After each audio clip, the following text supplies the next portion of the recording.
Good afternoon, everyone.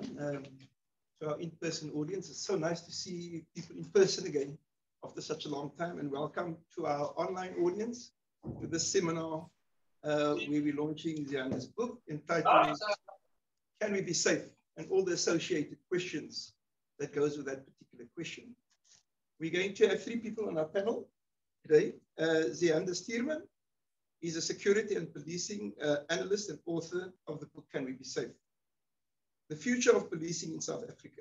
She's an alumni of the Achieving and Fulbright Scholarship programs, completing a master's degree in Security Studies and International Development at Sussex and Brandeis Universities between 2017 and 2020. She currently works as a policy manager at the Abdul Latif Jamil Poverty Action Lab at the University of Cape Town. We are also joined by Ntebaleng Morake, a policy analyst and political economy researcher with multidisciplinary background in public policy, international economic relations, community development, research, policy analysis, and advocacy. Morake completed a master's degree in political science, focusing on political economy from Stellenbosch University. She, moreover, has a triple major Bachelor of Science degree in international relations, public policy, and gender studies from the University of Cape Town. Morake is a senior Atlantic Fellow at the Atlantic Fellowship for Health Equity in South Africa, and she has published several articles as well as the book chapter in Chasing Freedom, Histories, Analyses, and Voices of Student Activism in South Africa, 1960 to 2020. She occupies the role of program manager at the Social Justice Coalition. She previously was a socioeconomic researcher and advocacy coordinator at the SJC. And then we have Thato Masiangoako. Thato is a researcher at the Socioeconomic Rights Institute based in Braamfontein, Johannesburg, and she has joined the organization in 2019. Thato holds a master's degree in politics from Wits University and an MSc in African politics from the School of Oriental and African Studies, SOAS. Thato is interested in the ways in which the law can be used as a tool for justice, as well as understanding ways in which it often is weaponized against the vulnerable and marginalized groups in society. Her research at SERI explores the place of the law in society, policing protests and other forms of public participation. So we have quite a good panel here with us today, and so I want to welcome all of you. We're going to have this panel as a conversation, and we will start off with Ziyanda, followed by Thato, and then Ntebaleng will come in. You have generally 15 minutes to speak, and thereafter you will be able to ask questions, and then we'll open it through to the panel and our virtual audience. Over to you. Great. Thank you so much, Irvin, for that introduction, and thank you to everybody from the Centre of Criminology for hosting us today. I'm really looking forward to this discussion because I haven't really had the chance to elaborate on chapters 8 and 9 of my book, which is around community and people-oriented ideas of safety and justice. So looking forward to this discussion. All right. So in preparing for today's discussion and really in trying to answer both the central question of my book, Can We Be Safe? And if so, can a people and community-oriented idea of safety and justice hold the SAPS and government to account? I found myself replying to myself with the dreaded answer of, it depends. Having written a book that very ambitiously tries to outline the future of policing as I see it, I don't see this issue as being a simple yes or no binary. Instead, I think a multitude of factors have to be taken into consideration when trying to find answers to questions of safety and justice broadly in South Africa. So in doing so, let's go back to the beginning for a minute. In the first chapter of my book, I detail a long history of the police in South Africa, from literally the creation of Fiscal's law enforcement officers in the Cape in 1652, to the various burger forces and watches from the late 1600s to the late 1700s, the Cape Peninsula Urban Police from the early 1800s to the early 1900s, and finally the creation of the South African Police in 1913.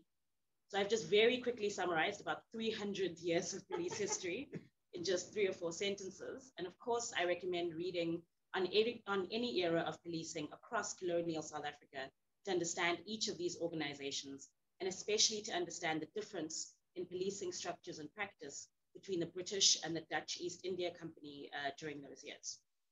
But the point that I make in the book, and the opening point I want to make in this contribution, is that anyone interested in understanding and answering questions around policing, the possibility of reform, and the future of communities around safety and security, really has to grapple with the fact that the police service we have now and the police forces we've had before have a much, much longer history than just 1994 to now, or even 1948 to now. And that actually, the colonial and apartheid roots of the police in South Africa have everything to do with how the institution functions in our society today. I strongly believe that this history and the experience of living in early apartheid South Africa inspired the drafters of the Freedom Charter at the Congress for the People in June 1955 to come up with an incredibly purposeful, deliberate, and clearly articulated vision of how and where they saw the police, the courts, and the prisons in our society collectively thought of as the criminal justice system. Important to today's conversation is how the Freedom Charter came about as a collective effort by various federations, organizations, and individuals fighting repression under apartheid and terror from the old police force. If there was ever an early model of what a community-centered and people-led conceptualization of safety and justice is, I think that the Freedom Charter is exactly that. As a reminder to us all, I'll quote a few short lines from the Freedom Charter and what it said about these ideals of safety and justice, particularly for South Africa far beyond 1955. There shall be equal status in the bodies of the state, in the courts and in the schools for all national groups and races. No one shall be imprisoned, deported, or restricted without fair trial. The court shall be representative of the people, and imprisonment shall only be for serious crimes against the people and shall aim at re-education, not vengeance. The privacy of the house from police raids shall be protected by law, and the police and army shall be open to all on an equal basis and shall be the helpers and protectors of the people. We obviously have made a lot of progress on many of these fronts since 1955, and certainly since the end of apartheid. But I think most of you would agree that there's still a lot of work to be done to reach even this vision of the police and criminal justice system, which might have seemed incredibly ambitious then, but to many of us may seem modest now. We'll hear from both Ntebaleng and Thato in a few minutes about what inspires the work they do and what inspires organizations like the Social Justice Coalition in Cape Town and the Socioeconomic Rights Institute in Johannesburg to challenge state and police power the way that they do. But for now, I don't think it would be a stretch to say that the vision that the Freedom Charter had for South Africa has a lot to do with that. Arguably, the Freedom Charter was the single most influential document in the drafting of the Bill of Rights and the Constitution, and has had a profound effect on the vision each of us carries for the country. I think especially if you're a student at the Centre of Criminology. The ideas of community, safety, justice, and power have changed a lot in the past few years. The Charter's vision of the police and the military is markedly different to how the SAPS and the SANDF operate today. This was especially true, I think, during the height of the COVID-19 pandemic, and even before that, with the massacre at Marikana in 2012 and the July insurrection in 2021. Those events fundamentally changed the way the police, the military, and the government deem it appropriate to interact with ordinary people. And lastly, the mobilization of groups such as Put South Africa First, Operation Dudula, and the career of politicians like Herman Mashaba and Gayton McKenzie have turned the idea of community, which is at the heart of the Freedom Charter, into something much smaller and much harsher than almost any other time in democratic South Africa's history. Importantly, I think this is something we have to grapple with if we want to understand the current moment we are in, and if we want to draw a roadmap to a better, more safe and stable future. I think we have to grapple with the fact that community and people-led ideas of safety and justice can be manipulated by bigots and demagogues and political opportunists, and that those ideas and mass movements can challenge police power and state power to become even more repressive and cruel to the many versions of the other that people can conjure up. It's only once we understand that the concept of community can include and exclude people that I think we can organize and think and act with a clear vision of what we want versus what or who we are opposed to. If we want a capable state that can hold the many functions we need for a just, fair, and equitable access to state services and the kind of support that helps societies thrive, then I think we should boldly organize and agitate for it and support those organizations that are doing exactly that. If we want to create inclusive and vibrant communities that don't need to rely on the private sector or private security or vigilante groups for safety, then I think we should commit ourselves to creating that reality and supporting organizations that are doing exactly that. And if we want to create a society in which any ordinary person asserting their right to protest, or a sex worker asserting their rights to provide for themselves and to work, and communities asserting their housing and land rights to not be subjected to violence, raids, police brutality, or harassment, then we should support the work of the SJC, of SERI, of Abahlali Basemjondolo, of Sonke Gender Justice, and so many other organizations who are doing that, who are doing exactly that right now, who have done that for a long time before this, and who will do that for a long time after. If we want to not only challenge state and police power, but also to build and co-create something with each other, then we need to re-articulate what community is to us and what it means to work together with one another, for one another. And we have a lot to learn from the SJC and SERI on how to do exactly that. Thank you. Thank you, Ziyanda. Well done, you've stuck to your time very, very well. So with that, we're going to move to Thato. Thato, if you can hear us, I'm going to ask you just to speak loudly so that people can hear you. You don't need to shout, but just project your voice. Thank you. Okay. Well, can you hear me? Yes, we can. Okay, yeah. Great. Okay, so I'll speak at that level. Thank you so much, Ziyanda, for that input. And most importantly, thank you for the book. I think it's such an important recording in progress. I want to also thank you for the introduction and to thank the UCT Centre for Criminology for inviting SERI to be a part of this conversation.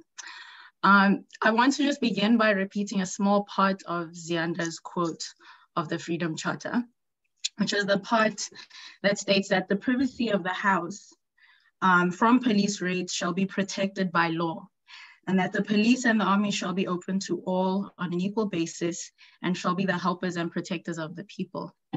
And I think that's an important place to start for the inputs that I want to make. Ziyanda asked me to speak about a case that SERI worked on not too long ago, which went to the Constitutional Court about this specific issue. And so at SERI, for those of you who don't know, we work in 3 thematic areas, one being securing a home, another being making a living, and another being expanding political space. And this case that I'll speak about kind of sits at the nexus of both securing a home and expanding political space because of the police work that falls within the expanding political space thematic area. What I'll also preface my inputs by is just saying that, SERI's work is often seen as adversarial to the state, perhaps too adversarial, but I think we find ourselves in that position often because we have to take that position in order to get the state to act in a particular way. So we often intervene when, state action is harmful to the groups and communities and individuals that we work with, or when state inaction is also harmful for those client groups. And so the case I'll speak about deals with raids that were conducted by the city of Johannesburg between June 2017 and May 2018.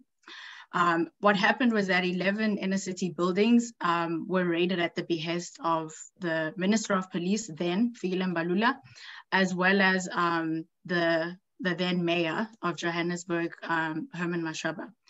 And collectively, those 11 buildings were raided over 20 times, some of them being raided up to 5 times within a 10-month period.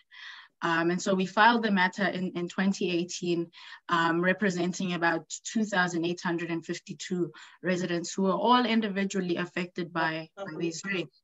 Yeah. Just hold on a second, sorry.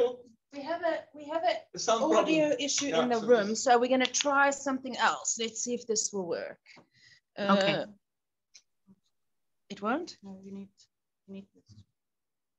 That one? Into mine, okay.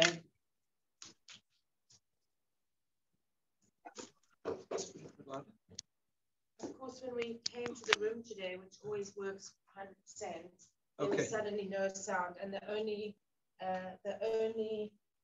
classroom support people are at the campus. All right. Thato, can you hear us? I can hear you fine. Okay, but now the sound is a problem, so let's hear.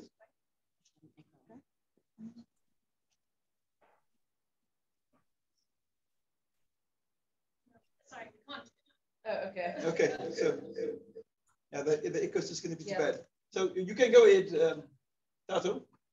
Okay, sure. So the matter that was filed in 2018, in that matter, we represented about 2,850 residents who were all individually affected by these raids.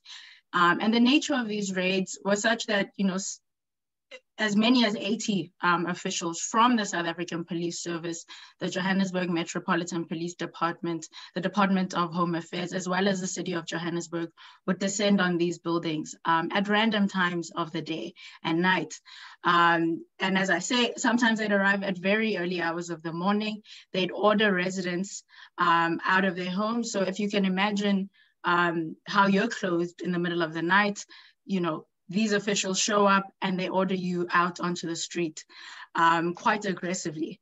They're then forced to wait on the streets while their homes are turned upside down.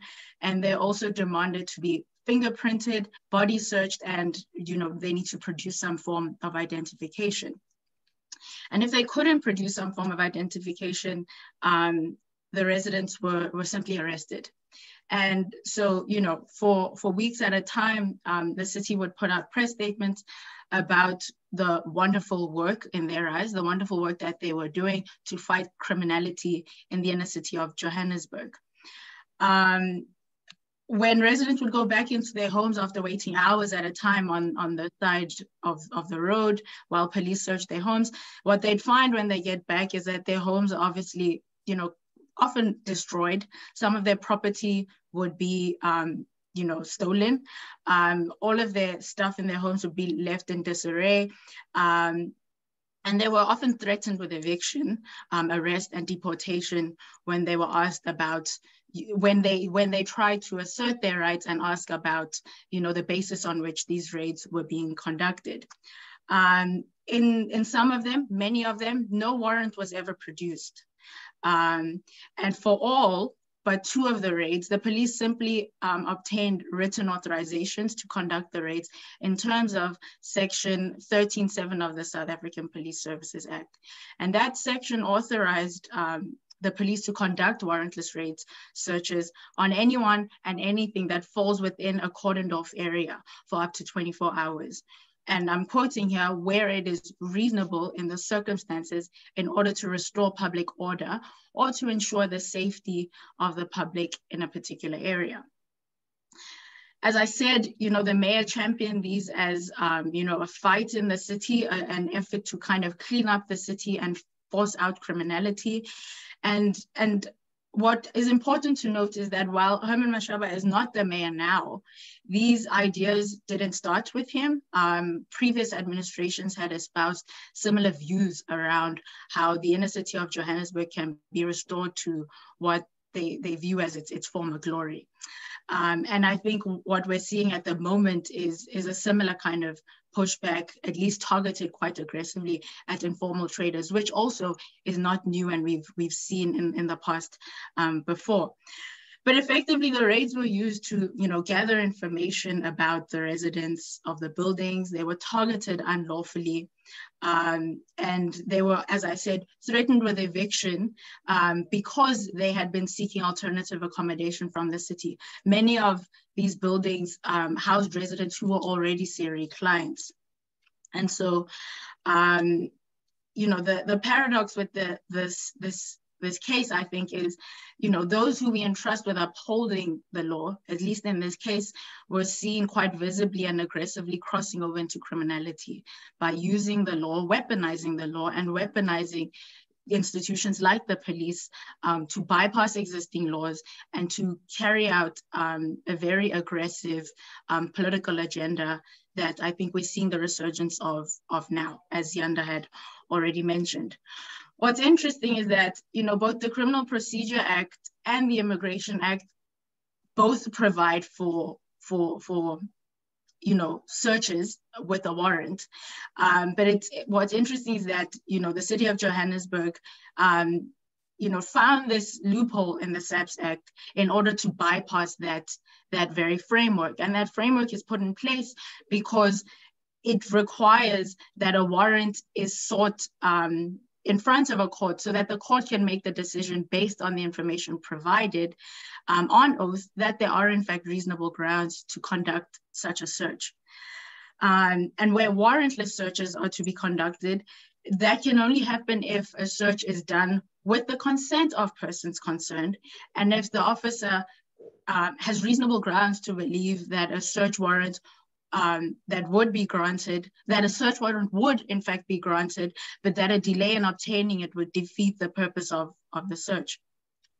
And I think the same is what's found in the Immigration Act. And so using Section 13.7 of the SAPS Act, police were able to just, find their way around what's existing in other legislation, which does build in it some safeguards for members of the public in order to, of course, carry out what we think was like a reign of terror, effectively. In some cases, officers arrested anyone that looked foreign. According to them, where people would object, police would actually argue that, no, you in fact look too dark to be South African, and therefore we'll arrest you. And so that form of racial and ethnic profiling that formed the basis of these arrests and breached the protections that are found in the Immigration Act and the Constitution are in fact very harmful. And those are the kind of views that sort of fuel an existing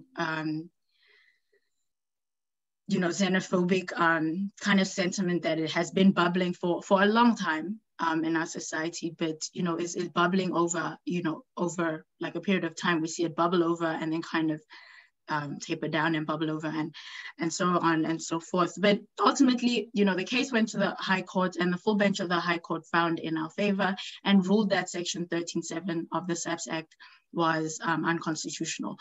The residents then took the case to the Constitutional Court to confirm that order, but also to seek an interdict from any further raids, as well as constitutional damages for the harm that they had suffered.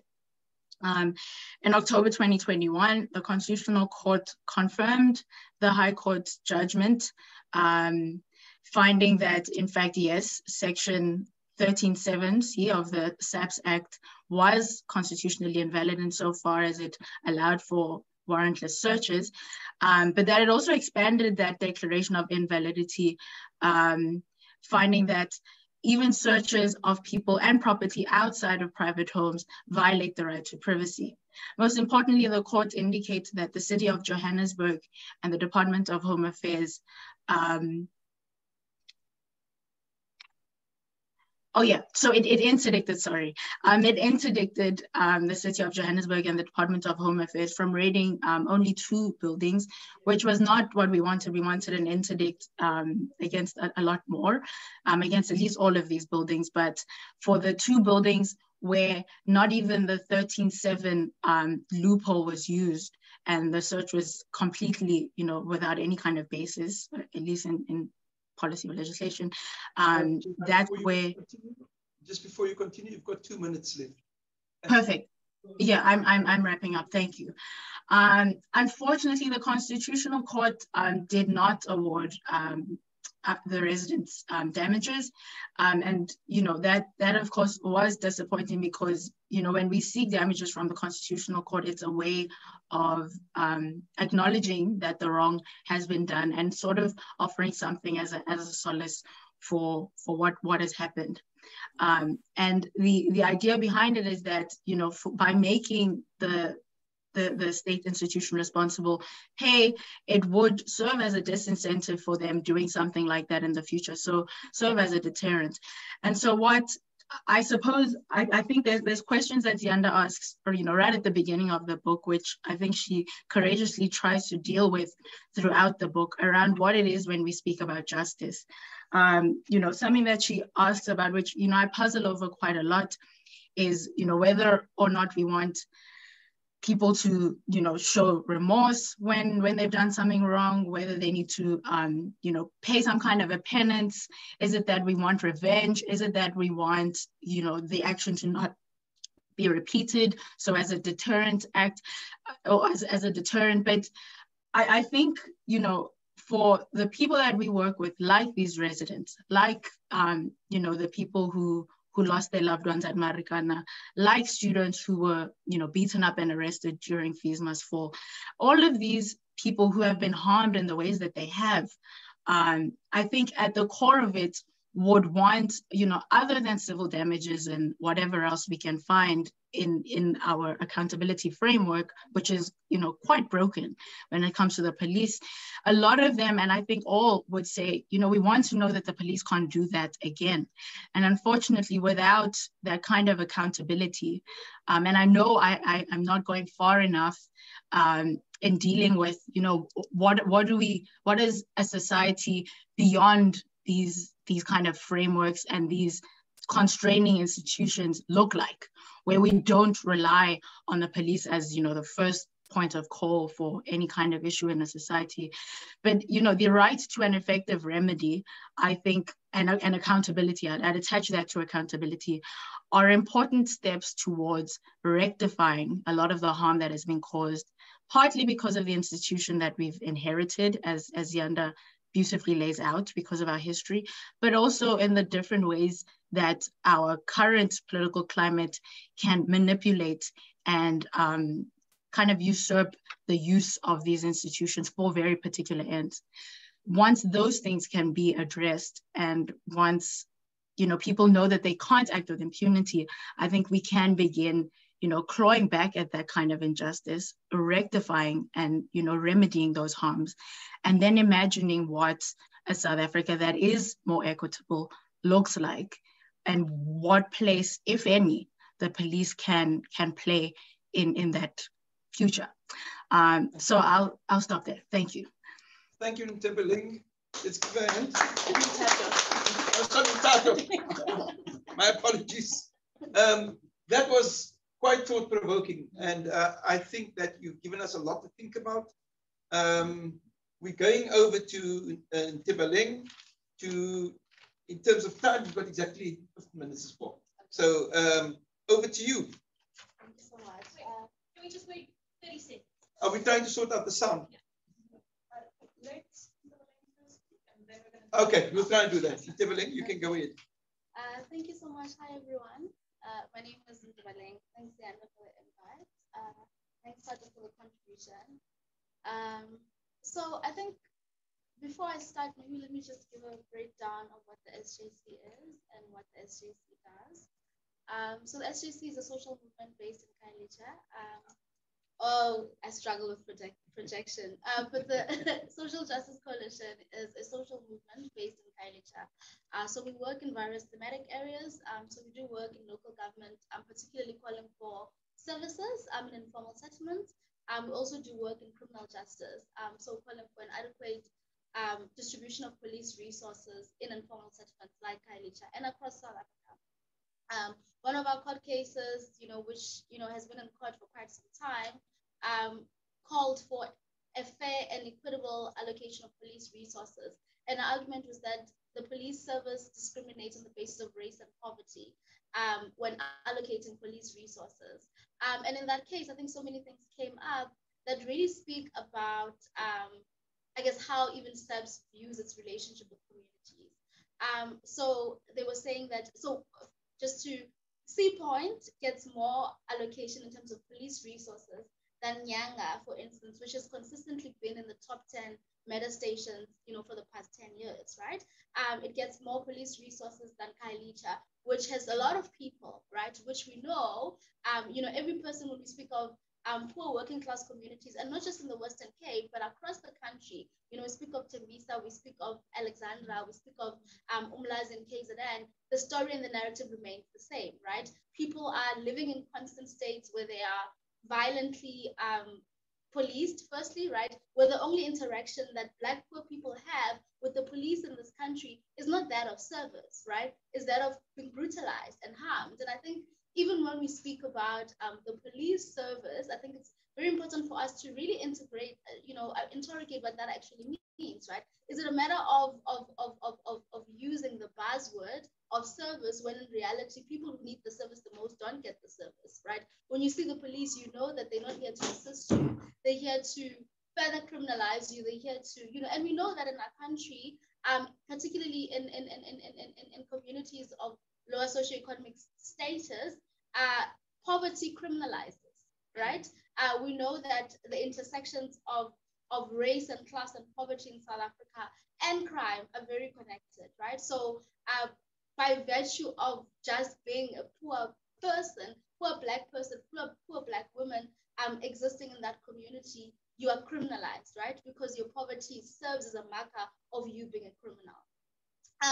And so that's, and when people ask, why does the SJC do the work that they do? We do the work because of that fact. We do the work because of various people who had been, killed or who have been violated in multiple ways, and they are and the cases had been postponed, right? Because there's no capacity also, right, within SERS in those communities, right? We know of a woman whose story came up as part of the Kailicha Commission of Inquiry, who I think so she was raped and killed, right? Trigger warnings, I'm so sorry. Who was raped and killed, and I think her case was postponed around 46 times, right? And these are stories that make the news, right? There's so many other stories like that story that don't make the news. There's so many other narratives, like the ones we see, in the media that don't make the news, and it means that those people then don't even have an element or even just getting close to justice, right? And so, I mean, even recently, a lot of us who are on social media or on Twitter have been seeing that there've been stories around extortion, right? So basically, gang leaders, gang members who have actually positioned themselves or positioned the community to a state of incredible unlawlessness because they know that SERS is not going to do anything, right? So I think 2 weeks ago, so these gangs they've now started robbing buses, right? So the Metro Rail, not my city, Golden Arrow, thank you. And going into Golden Arrow, robbing people, and because they know that sometimes then, people will be like, I'm not going to give my money, or I don't even have the money. So they start giving you sort of alternatives now that you either give me your phone and whatever you have, or I'm going to sort of violate you sexually, right?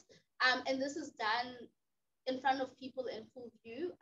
So my colleague yesterday was sharing that one of the guys 2 weeks ago who was part of the people who was violated was in a Golden Arrow bus from work.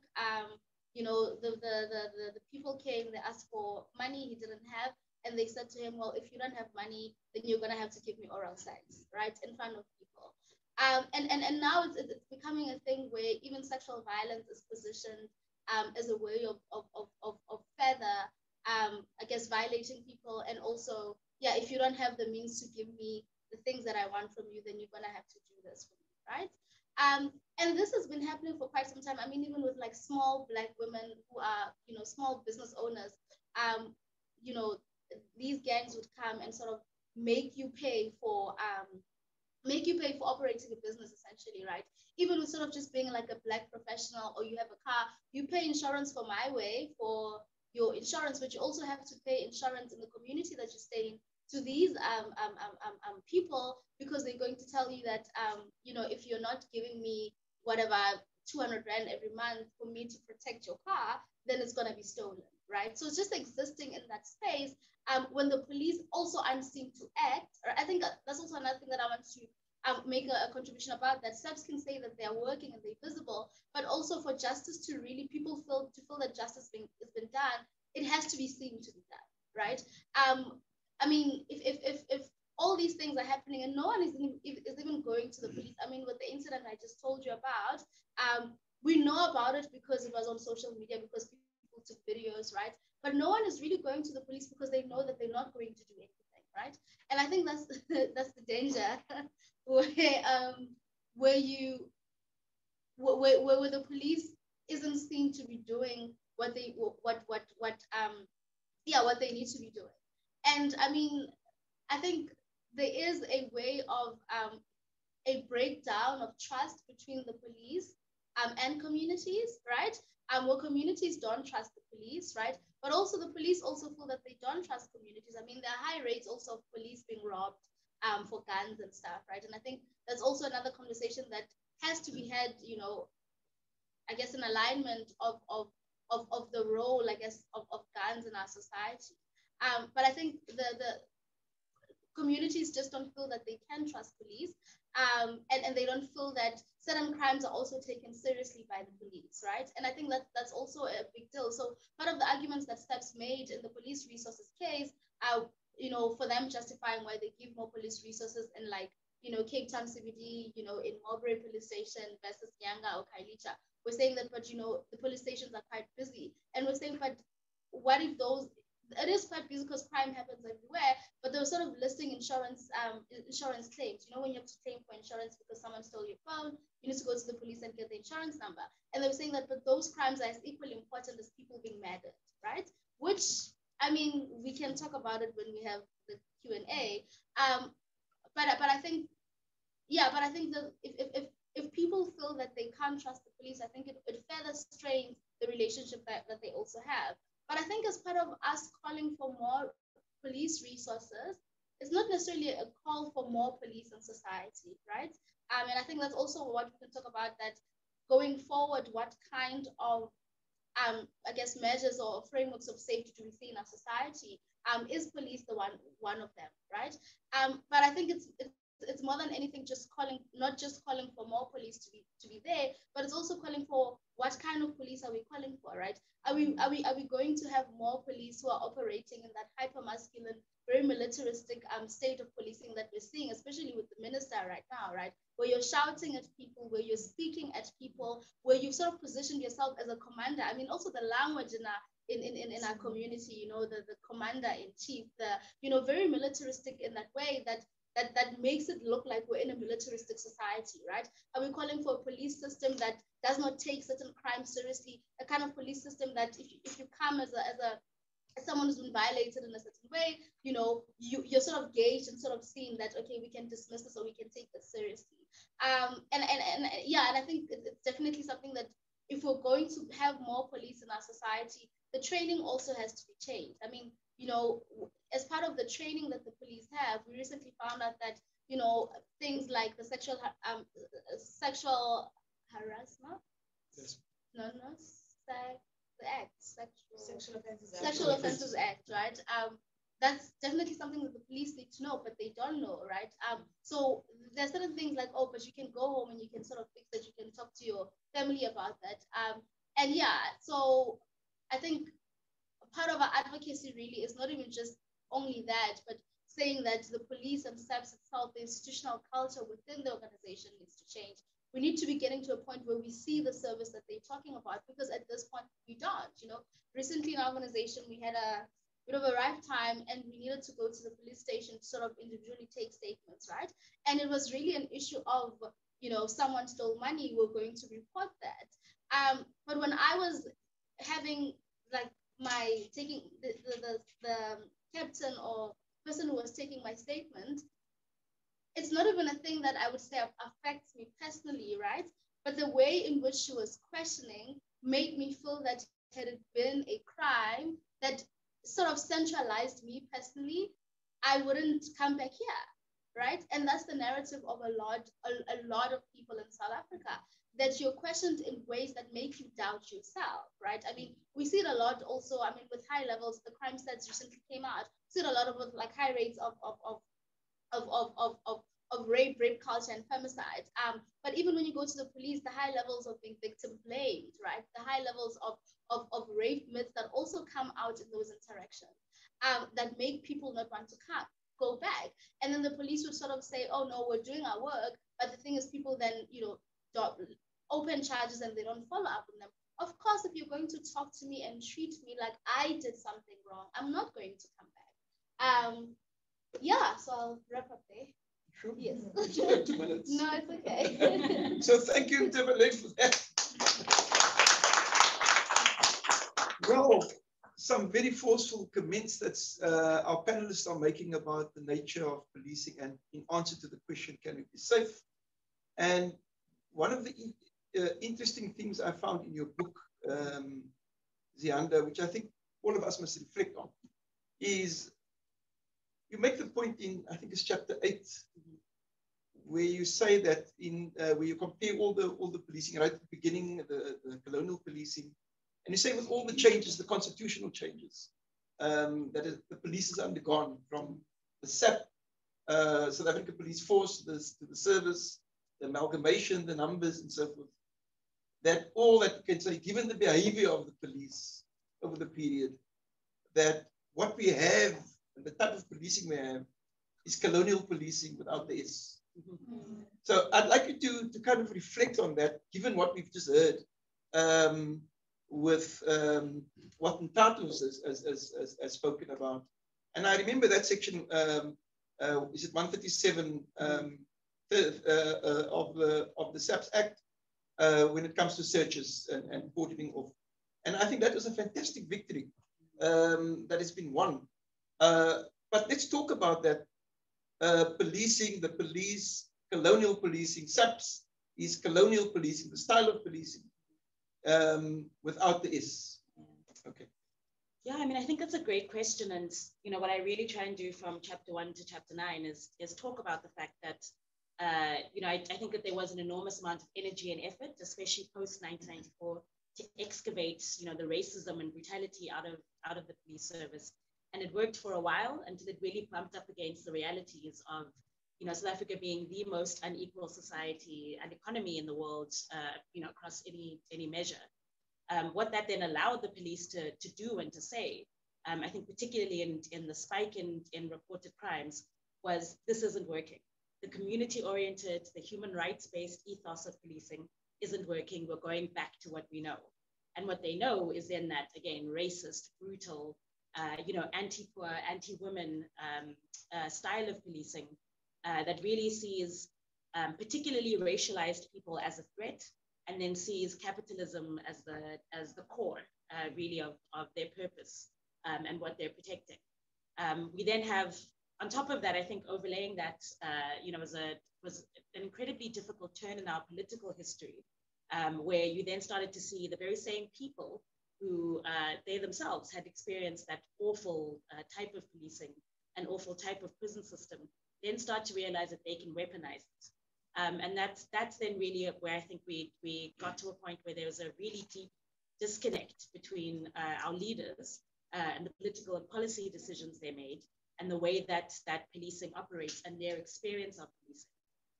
To add to this, I just want to say Dr. Kelly Gillespie's work is absolutely incredible, and her thesis that she wrote in 2008 about the idea of a moralizing prison, and kind of, with that you sort of use the prison system as a moral center for a lot of the way that society operates, really dug into that as well. That it's the idea of a prison system or a criminal justice system where somebody goes in and on the other side they're reformed and comes out again.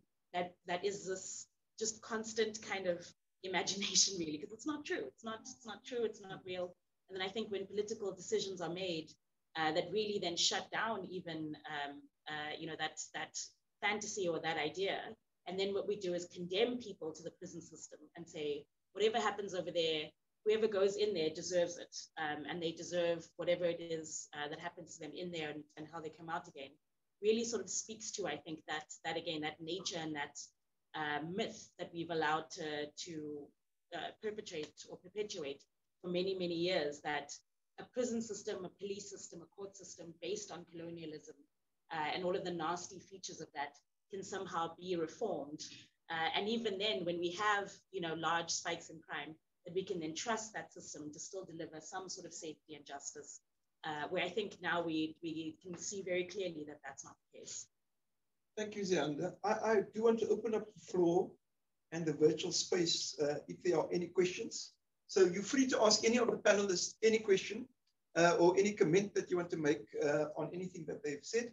Are there any questions on the virtual platform? Not yet. Not yet. Anybody here? Go ahead. I have a question for Thato. And so you spoke about the raids, right? And that they were mainly targeting those illegal immigrants, right? My question is, so what can be done? Like, if they do find illegal immigrants and these people are undocumented, and I think the Immigration Act says they have to be detained and then held up for deportation, right? And the way that they do that sometimes is very anti-humanitarian.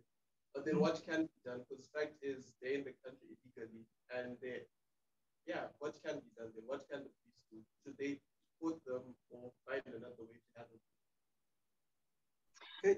Any other questions before you take that question, Thato? Just give a minute. Okay, go ahead. I have a question that I have. So reading the book, there's clarity about how the criminal justice system is collapsing, not just the police.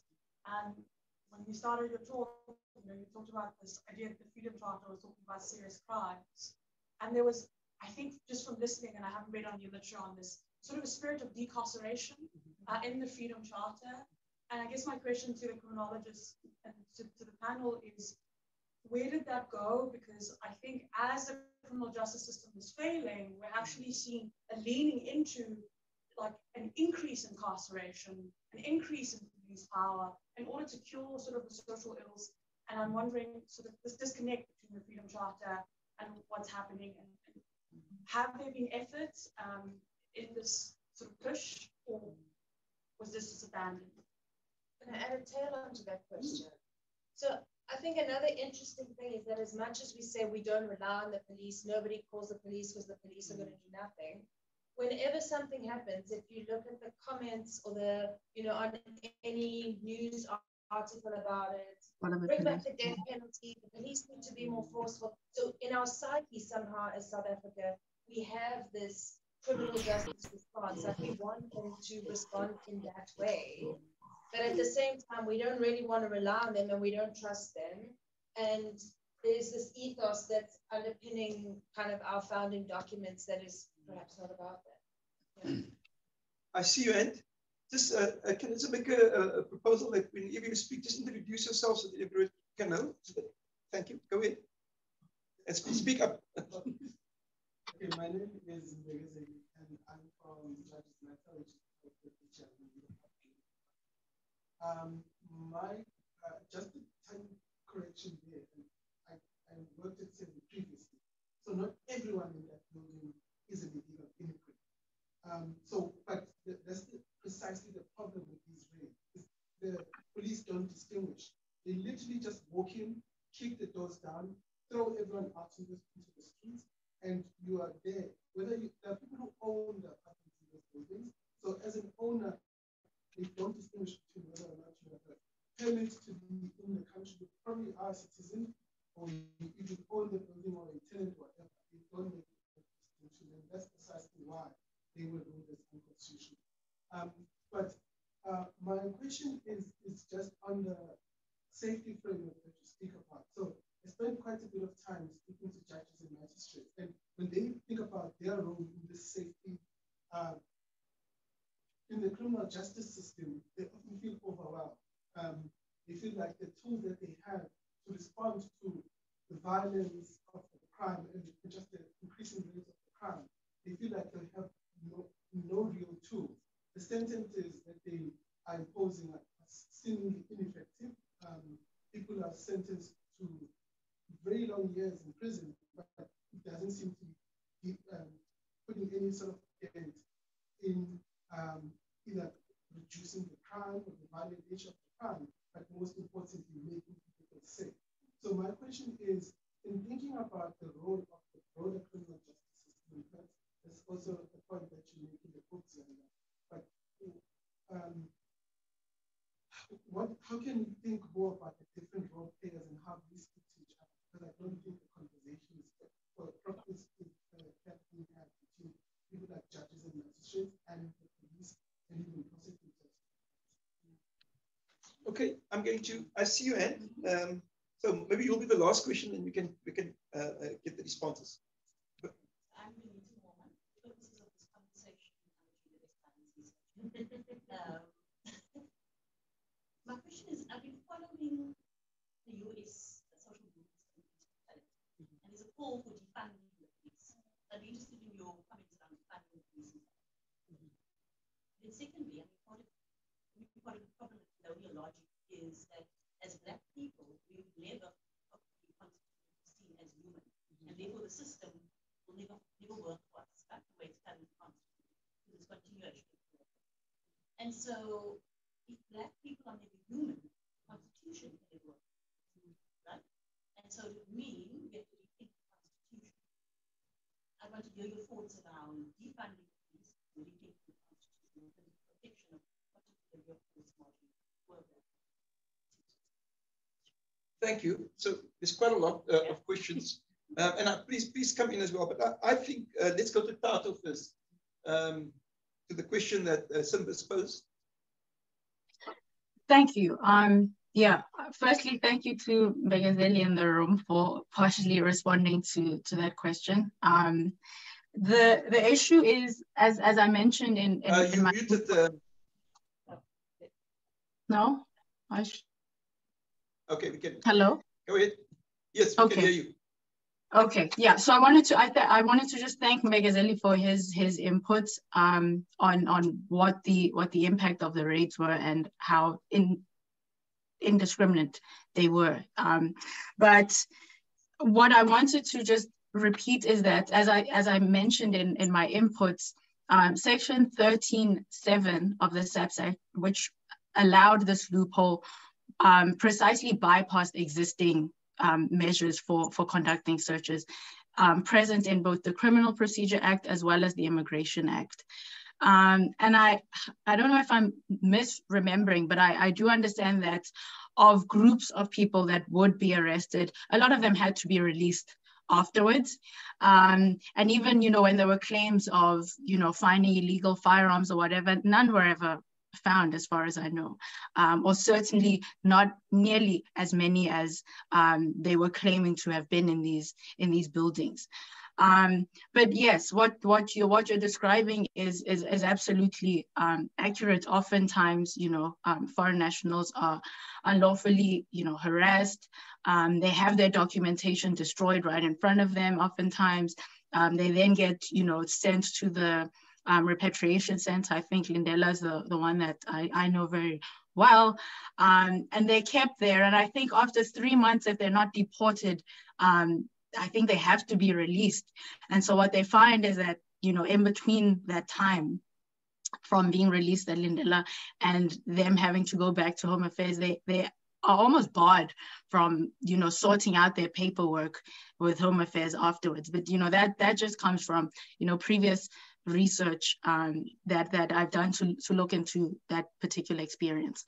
So yeah, unfortunately, as Mbegazeli said, everyone is being subjected to, and it's not even about everyone being subjected to this kind of harassment, because it's based on a flawed assumption to begin with. And even if we thought that we could just find undocumented migrants, you know, going about it that way is unlawful anyway. So, you know, it's not even about the assumption that there are unlawful migrants or that they are criminals or whatever. It's about an idea that you can simply subject, you know, a group of people to this kind of treatment without following existing laws present in the Immigration Act or the Criminal Procedure Act. Yeah, and so that's where I'd leave that. Thank you very much. Before we go over to you, Ziyanda, I just wanted to check, Ntebaleng, do you want to respond to any of the questions? I'll check. Okay. Right. Yeah, I mean, sure. So many good questions in the room. So let me start with, sorry, I didn't catch your name. Nomfundo and Kelly's questions. Look, I think with particularly, I think the idea of decarceration and this really aspirant and like I said earlier, at the time in 1955, really progressive and almost radical, you know, conception of South Africa way beyond 1955. So much of that is also premised on the idea that you build a South Africa that's different. So our economic system would have been completely different. Our, you know, almost morality as a society would be, I think, really, really different. And then the two things sort of drifted apart from each other. The idea of how our government would work and the way that the economy would work really drifted apart from each other, and then left people, because capitalism does this, in competition with one another. I think on top of that, you then have, you know, now a political system where, again, people are in competition with each other, or politicians are for people's votes. And then what that does, it starts to create really perverse, you know, political incentives to blame the other, to blame criminals, to criminalize, you know, people who don't have very much, and kind of put them against people who have something. And this is, you know, it takes me back to some of the earlier work that Irvin has written about how and why there are constant calls for the military, you know, in some communities in the Cape Flats. And that has a very political beginning. It has, you know, the drumbeat of the DA saying over and over again, this is what we need to solve things. And particularly for politicians, it's expedient to essentially say, instead of them being reflexive and say, call on us to do our jobs, they just say, call on us to give you more police. If we give you more police, guns, boots, bullets, etc., we'll solve all of your problems. And that's such an easy call to make, instead of actually saying, you know, hold people accountable, politicians especially, and make them do their jobs. So I think that's really the core of where that idea of decarceration dissipated to.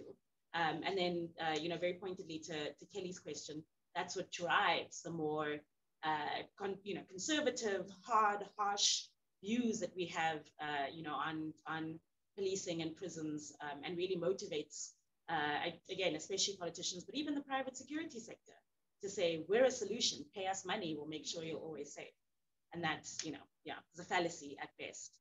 I think that also speaks a little bit to Mbegazeli's question as well about, you know, how you can get the different role players within the criminal justice system to speak to each other. You know, I think that the breakdown between the police and their job, and especially I think the role of preparing dockets that are fit for purpose, particularly for prosecution, and then sending people to prison, really means that, you know, if that sort of throughput doesn't work, then that puts police officers, judges, and prison officials at danger, because it allows, you know, prisoners or people who've been accused of crime to sort of buy their way corruptly outside of the system and can then go back and enact revenge. And once that's the case, everybody sort of starts to look at it and go, I don't want to put myself on the line to make sure that, you know, a case like this is properly prosecuted. Another author who does absolutely incredible work and wrote a beautiful book called A Man, a Fire, a Corpse, about his father's 36 years in the SAPS, really speaks about how, for his father, who was incredibly dedicated cop for a long time, he always felt like he needed to wait until a docket was almost perfect, almost impeachable, almost, you know, there's just no way that anything could go wrong at the court stage, because of that very fact that he went, if I'm doing my job and I'm putting my neck on the line every single day, then by the time I'm handing over to, you know, the NPA to do its job and the prison system to do its job, I need to feel like I've done absolutely everything possible as an investigating officer, you know, to get this case, or to get a case to its point. And unfortunately, within the SAPS, because so much is broken down in its function, I don't think you have nearly as many police officers who are in that position, who can sort of say that. You know, in very many cases, it's I'm going to do the best that I can, or even I'm going to do what I'm told to do and hand over to the rest of the system, and, you know, good luck in that sense. And that's, I think, the really important breakdown in trust in institutions and in function in our criminal justice institutions. That's really lies at the core of that. And then moving swiftly along to Benita, right? To your question on defund the police. I mean, I say it in the book as almost a throwaway line or even a bit of a joke. But Tito Mboweni did it already.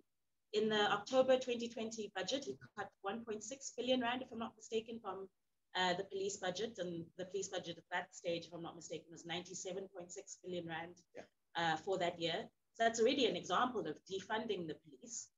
You know, obviously not like a BLM type approach, because I don't think Tito Mboweni is necessarily a BLM activist, but it really speaks to, you know, having to interrogate what it means for us to give 95 billion rand plus every year to the police service, to 187,000 employees of the SAPS. And according to research by the Institute for Security Studies, by the end of 2020, the police were solving just 19% of all murders reported to them that year. That there isn't a positive correlation between how much money we're spending, how big the service is, and what we're getting out of it. And I could not have made a better, you know, argument for it. Not necessarily for defunding the police, but for radical accountability from the police. Because I would love to know what happened to the 8 billion rand and the 4,000 employees that are in criminal or crime intelligence that couldn't prevent July 2021. I would love to know, you know, what's happening in terms of visible policing when Ntebaleng, you know, is telling us that the police aren't visible in very many communities. I live in Sea Point and I hardly ever see the police. But I promise you, every day I'm going to see private security at least 2 or 3 times.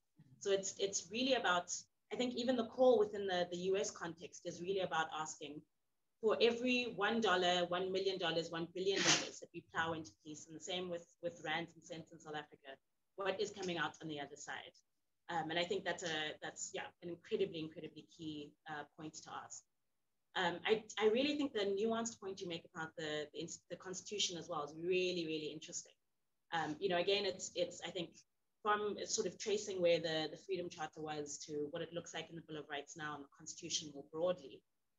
You know, I think it was just such a radical moment for us to have had such an unbelievably progressive and sweeping, you know, statement of what it is as a society that we think within the Constitution and within a Bill of Rights builds a thriving society. I would like to go back to that, and I would like to for there to be a really deep interrogation of that Constitution and what it means. Because I feel like if we don't, then we're letting particularly a lot of our politicians off the hook. You know, we're divesting, and this is a much broader sort of argument, I think, both in political science and in legal circles. But if we were to give up on the idea of the Constitution, are we also giving up on democracy? And by doing that, are we also giving up on the idea that we can create and we can elect leaders, you know, who have a really radical and people-centered idea of society at the heart of it? I don't want to give up on that because I think the alternatives are really scary. But you're right. I think that, you know, if we're accepting a lot of colonial premises from what we build our society on, you know, what are we expecting on the other side? Thank you for that response to all the panelists. I want Ntebaleng, maybe you can consider, when you talk about Khayelitsha and what's happened there, and the fact that the police are not trusted and the police don't trust the community, what other types of policing you would consider? So I'd like to just reflect on private policing, your neighborhood watches, your street committees, your security companies. What has that impact and effect got or have on policing Khayelitsha as a whole? And then maybe we should open up for Can I add on to that from the chat? Bonga Zamisa, who's an activist living in Khayelitsha, agrees that most residents in Khayelitsha have lost hope. So in addition, maybe in reflecting on Irvin's question about what other structures are there, he asks, how do we restore people's trust in the police? So maybe that's one question to add. And then for anybody, Caitlin Morgan asks, what about police training? Is there something in police training that should be revised? And witness Maluleke from the University of Limpopo in the criminology department there asks, what can we adopt from SAP to the current SAPs to address the management crises that we are witnessing? And I suppose that's a what, if any, thing. Okay. And then Sean, I see your hand, but we'll come to you in the next round. Thank you. Go ahead. Okay.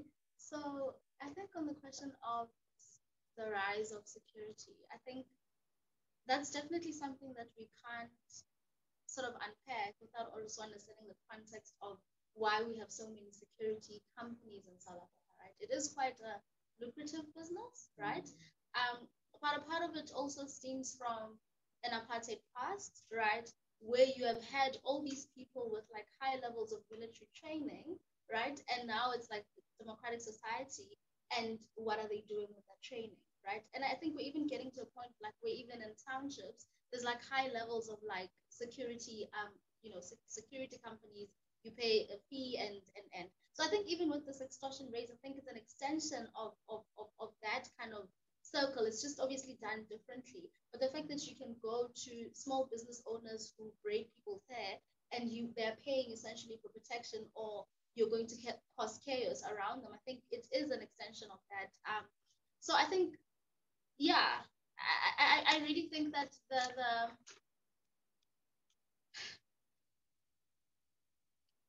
so yeah, gathering my thoughts. But I think in relation to Bonga's question, I think we're in a space where we're not sure what an alternative actually looks like, right? Because the high levels of advocacy that have been used are also advocacies that were used by people who are now in power. I think it essentially boils down to a sense of a crisis in leadership. I mean, that's why people like Ntebaleng Morake grew such popularity, right? That's why sentiments of people like him and Mashaba are so well received. That's why people call for things like the death penalty, because I think there is a crisis of leadership. And I agree with Ziyanda when she says that, that is an easy way out, right? It's an easy way out. But when people are seeing that, people are doing something, then it sort of looks like that's the thing to back up.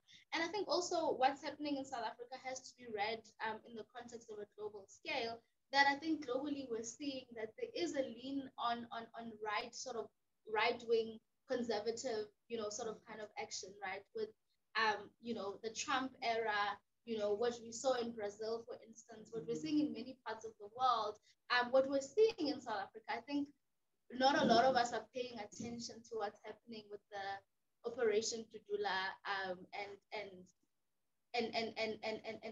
the symbolism behind that. I think in 2019 as well, when there was a call for expropriation without compensation, and I think someone said something about Ingonyama Trust, and the next day the king called a meeting, and there were masses and masses and masses of young men who were willing to do something, right? And like I said, all these things can be read, in isolation to each other. They speak to an issue of like an economic crisis, to an issue of a developmental crisis, and even the question of defunding the police. For every money that you spend on funding the police, also money needs to be put in development. Because if we're not developing society, then these things are still going to happen. So I think maybe what I'm struggling with, or what activists, I guess, are struggling with right now is, if we're using activist tactics on someone like Ntebaleng, who was previously fighting the apartheid regime, those things don't even work for them anymore, right? The protests don't work anymore, right? The Twitter hashtags, I think at some point they shook the nation and they work, but they don't work anymore. We've gotten to a point in society where people are so, I don't want to say incredibly detached, but I think the elements of what's happening have gotten to a point where people actually don't know what to do. And I think that's something it's a dangerous space to be in when you're faced in a crisis where you are constantly living in a space of unsafety, but you don't know what to do.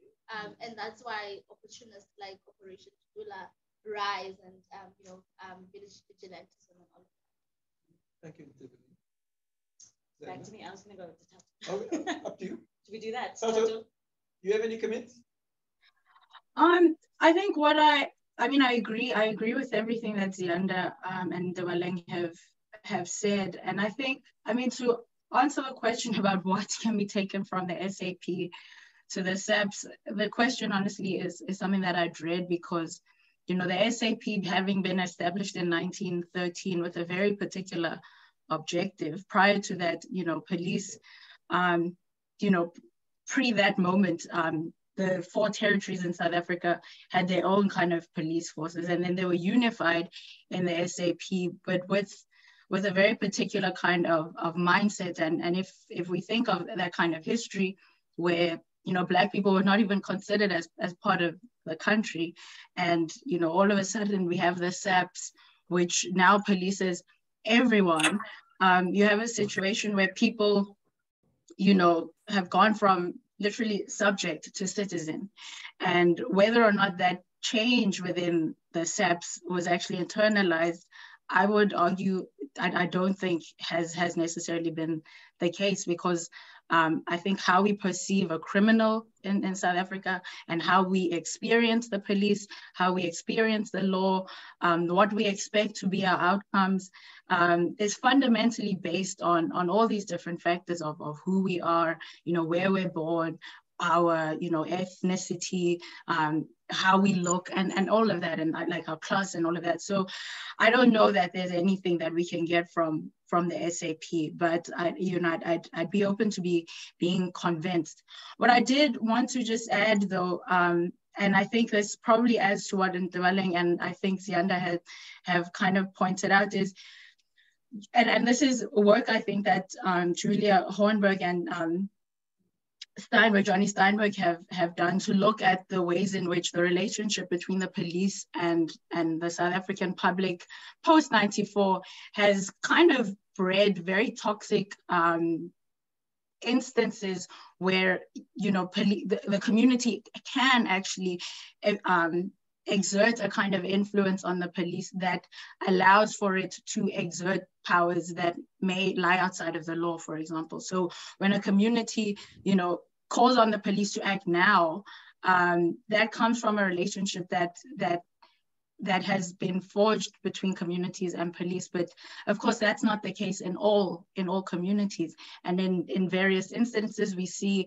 communities very quickly taking to the streets, demanding more police resources. And then the Minister of Police, you know, will rush there and commit, you know, this many number of TRT and this and that in order to address what the community has defined as an urgent incident that requires urgent action. So in addition to recognizing the ways in which the current police force that we have is born out of a very particular history, that of, you know, colonialism and apartheid and all of that, there are different ways in which our current politics and the current climate, some of which, you know, my other co-speakers have, you know, elaborated on, breed a very toxic form of policing that is contrary to what resides in, you know, the Constitution, or even what the Freedom Charter would have called for. So yeah, I think that I'll stop there. Thank you. Thank you. Just before you answer, Ziyanda, I'm going to take the last question, Kelly, and then we're going to have to wrap up, if you don't mind. So the last question is from Sean. Sean, sorry, I can't see your whole last name. Do you want to go ahead and ask a question? Sean Mavundla.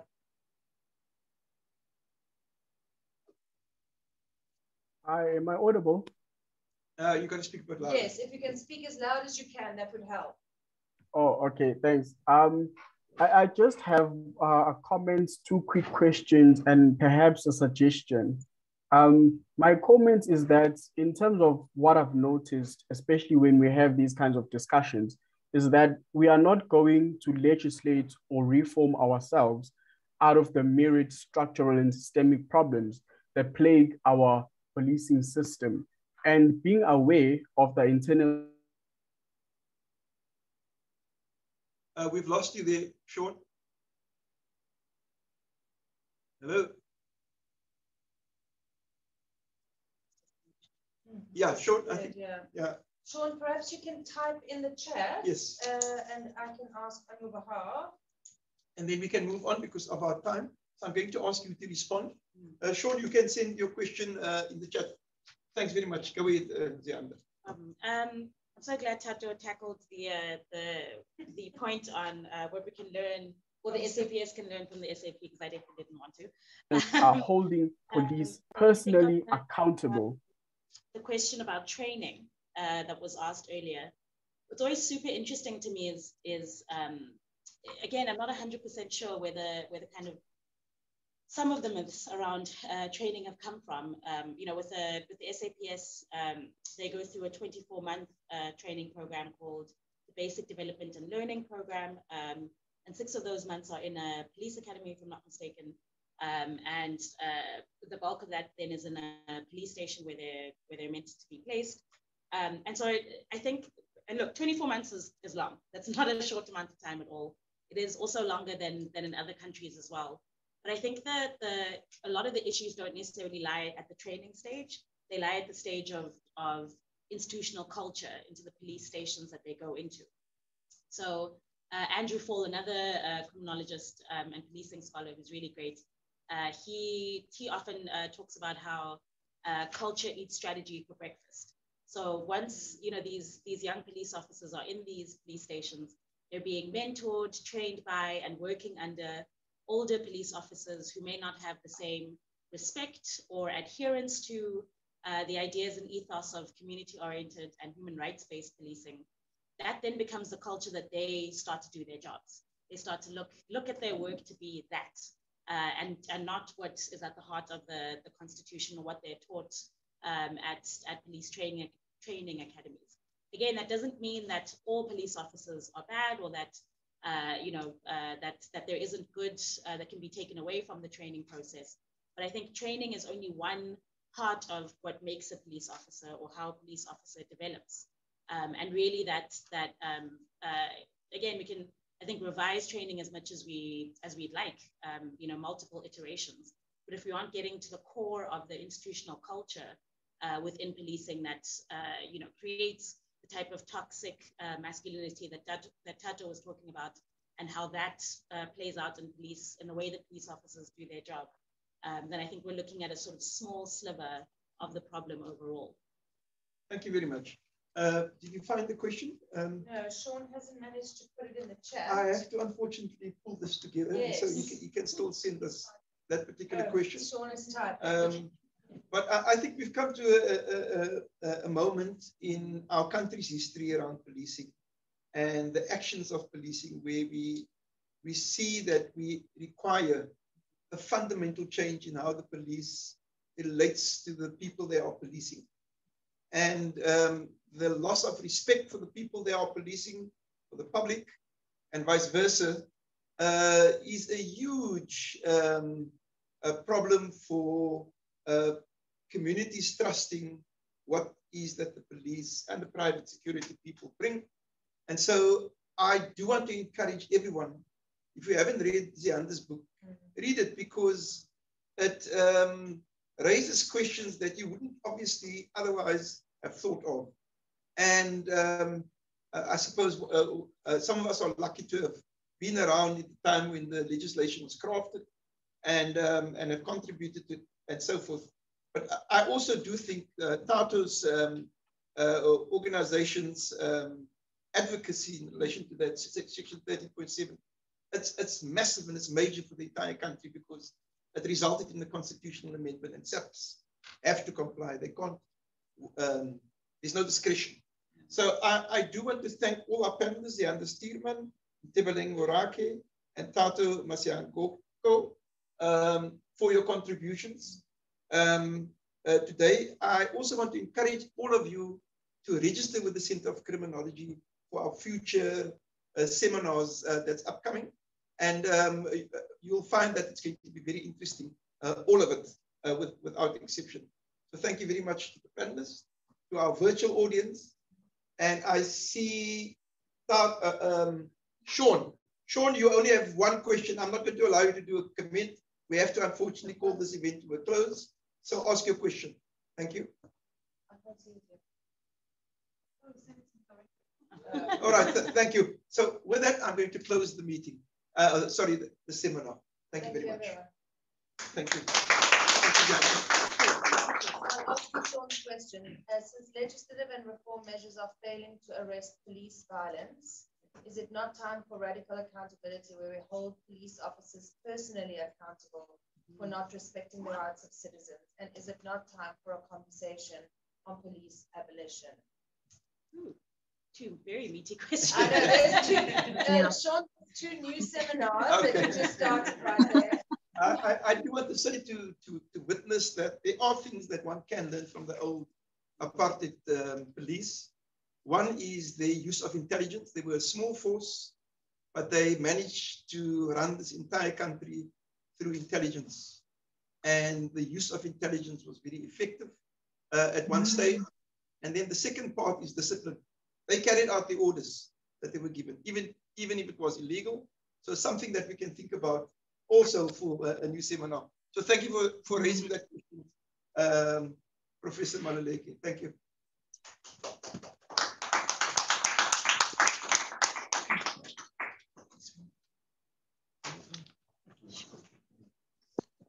Thanks, guys. Really great. It's really great lunchtime.